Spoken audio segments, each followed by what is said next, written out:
What is joy? Is it just a fleeting feeling or something else entirely? Think of how we are when we are joyful. On the surface, it might seem as though there is something happening which causes us to be joyful.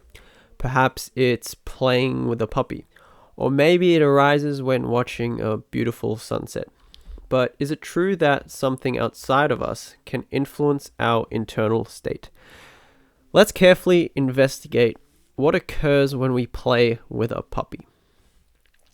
When with the puppy, we forget our worries and anxiety and just play with this adorable puppy. It is really easy to do so because we easily recognize the cuteness and innocence of a doggy who just wants to play. When we are playing, we don't follow a plan or set goals and expectations. We just play for the enjoyment of playing. For as long as we are playing with the doggy, we are joyful, and so the naive mind assumes it is because of the doggy that we are joyful. However, in truth, we are joyful because of how we are when we are playing with the doggy.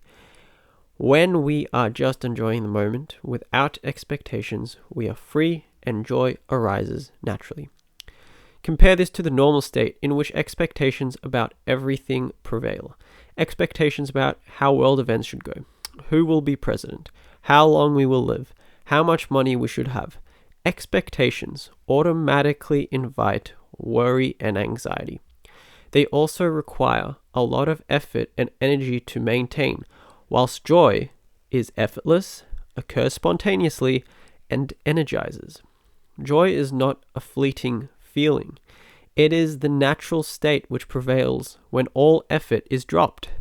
Thus, it stands that it is not only possible, but in fact most natural to be in a state of constant joy.